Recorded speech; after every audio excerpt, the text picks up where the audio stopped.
Why do we believe in the underdog? Why do we always root for the little guy? Never count the little guy out. What does it mean? We're battling the giants.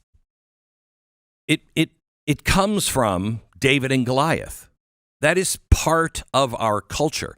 You don't have to believe there was an actual giant and David defeated the giant with one rock. I happen to believe that story, but you don't have to. But if you don't know that story, you don't really understand the West. And the Bible is littered with those stories. Almost every phrase, famous phrase that we've ever spilled out of our mouth over and over again comes from the scriptures. And they're famous phrases because everybody used to know them. Everybody knew the scriptures. Well, now nobody does. And so you don't really understand the giant. You don't understand the little guy going up against the giant. You don't understand the reference of, wow, that's a David versus Goliath thing right there. They don't know what that means. The Bible is important even if you don't believe it to be a miraculous book. If you just look at it as the world's first history book, even if you look at it as the world's first history book, as man understood and could explain history at the time, you can't understand Macbeth. You can't understand Shakespeare. You can't understand our Declaration of Independence if you don't understand the Bible and dismiss it. So now Oklahoma schools, the head guy, the superintendent, Ryan Walters, who's been on this program before, has now just dedicated all kinds of money to put a Bible in every school. What does this mean? You're going to hear all kinds of distortion on this, but we're going to talk to we're going to talk to Ryan right now and get his take on it. Hello, Ryan. How are you? I'm great. Thank you again for having me on, Glenn. You bet. So I want to talk to you about the Department of Ed here in a second, but first, let's talk about what you're doing with Bibles in schools. Why are you doing this, and what does it actually mean?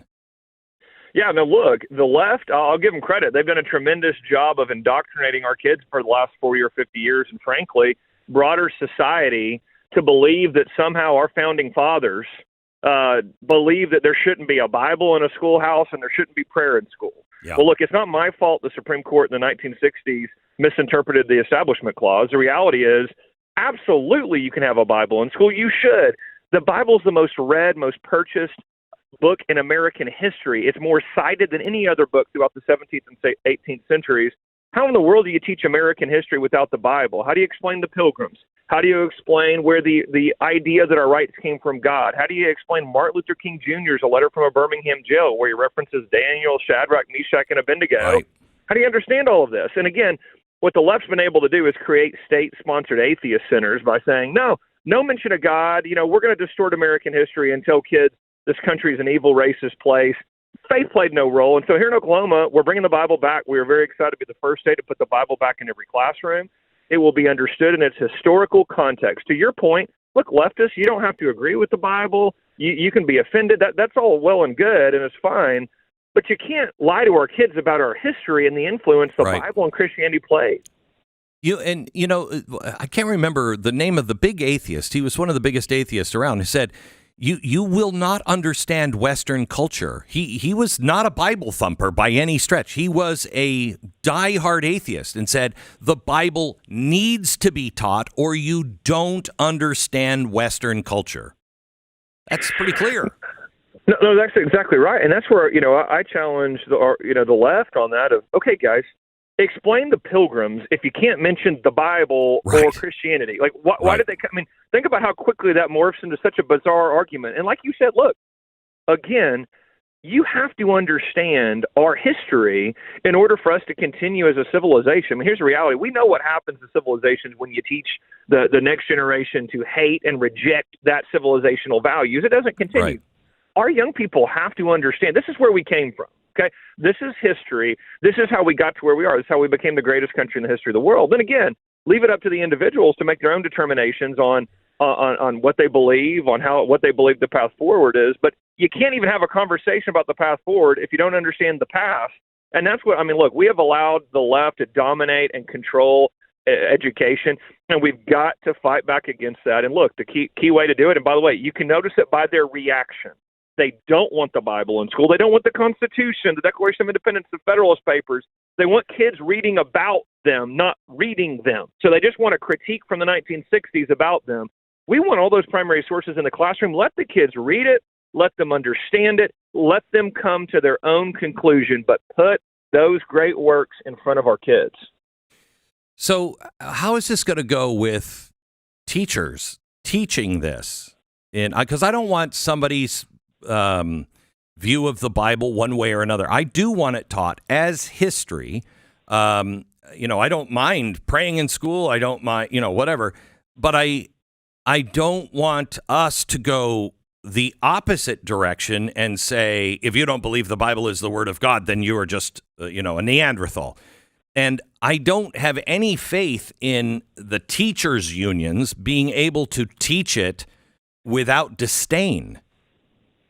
And look, here's the reality with that. We have to do this the right way. We've already put out guidance that says, listen, you're not to come in here and push your view of religion onto the kids. Okay, this is a history lesson. This is understanding its historical context. So again, we give these examples in our guidance and we say, listen, you are to teach it in its historical context in these specific standards. So we've laid out, this is how you teach it. This is where it is. This is the historical context around it. And again, if we have somebody in there attacking religion, trying to push that view on kids, they're not going to teach in the state of Oklahoma. We're not going to tolerate that. You've seen these leftist activists. We've been crystal clear. Here are the educational standards. You will educate, not indoctrinate. And if you cross that line, you're going to have to find another profession. All right. Can we talk a little bit about what your thoughts are on the Department of Education and getting rid of that? How real do you think this is? Oh, I think it's very real. I've got to have several conversations with President Trump about it, and I think he's been crystal clear that it's going to be gone. He wants a plan. Wants a roadmap for it. I think Linda McMahon's a great choice in the Department of Ed. She has taken on huge endeavors like this before, head on. And look, I think what you do is you eliminate that agency. It's got to be a top priority from day one. You walk in, you decimate all the jobs programs out of it. So you get rid, fire a bunch of personnel. They need to be packing their bags right now. And you go into Congress and go, we don't need this. Why in the world are we doing this? And if you want to continue some of those programs, you block grant it to states and let them have full authority over how to spend the money. But no longer do you go through 5,000 nearly employees in D.C. and let them attach all these strings, all this indoctrination, all of their woke agenda onto our educational systems. It's up to the states. So again, there's some ways to do this. They have some options, but one is a block grant. One is to return it to the states and say, look, you guys make the decisions of where the money goes and solve your own problems. And it's amazing to me, Glenn, to listen to the weeping and gnashing of teeth of the left. And I go, guys, for over 200 years, we didn't have a Department of Education, and we developed the greatest country in the history of the world. Some of the greatest minds were forged in just a one-room schoolhouse focused on the basics, right?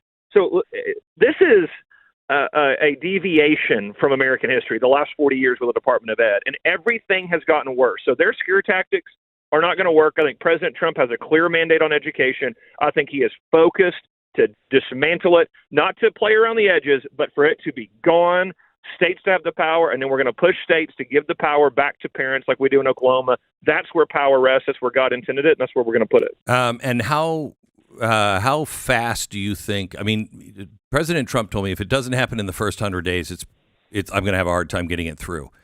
I got the impression when Linda McMahon goes in, she's for school choice, blah, blah, blah. But do you get the impression from the president that this is shut this thing down beginning day one? Yes, sir. I think he has been crystal clear, both publicly and privately. I want it gone. I have laid a marker down that agency represents. It's the belly of the beast. It really is. I mean, this is the training ground for the deep state, right? So no, get rid of it in its entirety. I want the thing shut down. I want that building bulldozed. Like I want it gone. I don't want any remnant of a Department of Education. I think Linda McMahon is there to do just that. I think they've absolutely been working on plans to do it, and I couldn't agree more. It's got to happen fast. Look, congressional Republicans got to get on board. President Trump won a crystal clear mandate in this election, and Glenn, he laid out. I mean, how clear could he be? That agency's gone. I mean, he wasn't like, hey, we're going to do some things to change it. No, it's gone. Congress better get on board with that. The American people are sick of watching our kids having a woke agenda pushed on them from Washington, D.C. Our founders would be rolling over in their grave if they knew that D.C. was dictating. I mean, over the summer, hey, all states, you have to allow boys and girls sports, boys and girls bathrooms. I mean, I can't even imagine trying to explain that to a George Washington or Thomas Jefferson. Right. Yeah, someone in D.C. made that decision one morning and tried to tell us to do it. I mean, it's just the American people are fed up, and they've elected Donald Trump to do that. I think he is going to absolutely fulfill his promises as what we saw in the first term. I think the agency's gone. When do these Bibles start to go into schools in Oklahoma? Today, actually. That's a great thing to be on the show today. Actually, today we got the Bibles yesterday. We will start moving them into the districts today. We are very excited. And again, we're going to make sure that our kids understand the role the Bible played in American history. As you pointed out, I don't know how you understand American history without the Bible. You can't. So we're very excited. We want our kids to understand the nation's history, and we want them to be patriotic. We're unapologetic about that, Glenn. In Oklahoma, we want patriotic students. We want them to love this country. We want them to move forward in the understanding that this country will cease to be great if the citizens don't understand its principles and advocate for those moving forward. We're unapologetic about that here. You are also, I believe, the reddest of red states now, correct? We are. Yeah. We are. All 77 counties went for President Trump here. I love President Trump here in Oklahoma. So what has the pushback been like, and what are you expecting coming your way? So the unions are just losing their mind, of course, and the Democrats are losing their mind. But listen, hey, we've got some weak-kneed Republicans up here, and I've just been crystal clear with them. We're moving forward. This is a clear agenda that has been mandated by the people. They want the Bible back in schools. They want their schools back to parents and back teaching patriotism and love of country. We're going to do it. So weak-kneed Republicans, you better get out of the way, because the reality is, here in Oklahoma, all 77 counties voted for President Trump. It is America First agenda here. We are full steam ahead. We're going to be tip of the spear for President Trump and his education agenda. And Glenn, he's done a tremendous job of laying out the most aggressive education agenda in this country's history. Universal school choice nationwide through a tax credit, patriotic education coming your way, and no Department of Education, and prayer back in schools. I mean, this is exactly the plan to move education back to allowing America to continue to be that greatest country in the history of the world. President Trump's laid it out there. We will absolutely be the tip of the spear in making sure all of those things happen. And again, Rhino Republicans, move out of the way. The people are so tired of winning elections and let's play around the edges. This is a mandate. This is not, and by the way, Glenn, I've told our folks here in Oklahoma, this is not a bipartisan mandate. I don't know where this comes from of, all right, now let's go cut a deal. No. It is full steam ahead. The American people voted for a clear agenda of America First. We are enacting it. This is not a bipartisan mandate. It is a President Trump America First mandate. We are moving forward full steam ahead. Are you being considered at all for any role in the end of the Department of Education? Because you've done a tremendous job in Oklahoma. Well, I appreciate that. And we've gotten to have some great conversations with President Trump's team. Look, I think they did a great job with Linda McMahon. I think she is going to be incredibly dialed in. I think she is going to absolutely lead the charge to get rid of that agency. I think they've got a tremendous team. I mean, every day you wake up and see President Trump's appointees and go, wow, this is fantastic. I know. And it's, the one thing about it is, whether you like them or not, they're all revolutionaries. They're all, none of them are like, well, now let's sit down and talk about this. They're clear on what they're going to do. And he's putting the fiercest fighters of the big state or the deep state in every single appointment. Couldn't agree more. I mean, listen, if you didn't hear it from the president's own mouth, you're hearing it from his personnel decisions. Yes. He is absolutely dead serious. This agenda that he ran on, that he was crystal clear with the American people on, that the American people overwhelmingly voted for, it's going to get done. I mean, he is clear. These things are going to happen. I believe Linda McMahon was exactly the right choice to come in here. She's only gotten done everything she's ever done in her life. I mean, she's just literally, hey, what's in front of me? Got it. And just does it every single time. So it's going to be done. And again, you've got to have states step up. And that's what we have. We are so excited to work with President Trump and his team. And we've told them in Oklahoma, it's going to get done. Prayer will be back in school. The Bible will be back in school. We will teach patriotism. We will continue to be the tip of the spear on school choice. Every state has to have school choice. We got to continue to take on the woke left and the teachers union with a offensive game plan. We don't play defense anymore. Okay. For those Republicans that didn't get the memo, we got it in the last election. If you needed it any louder, the American people want action on a true conservative America First agenda. Let's act. The states enact that President Trump's agenda, and let's move the country forward and show them what conservative principles look like in action. Here's the reality, Glenn, and we know this. They work. That's where when I came into office 2 years ago, I go, full steam ahead, guys. Get these principles in action. Let's get the policies enacted because the people of Oklahoma will see it improve their lives.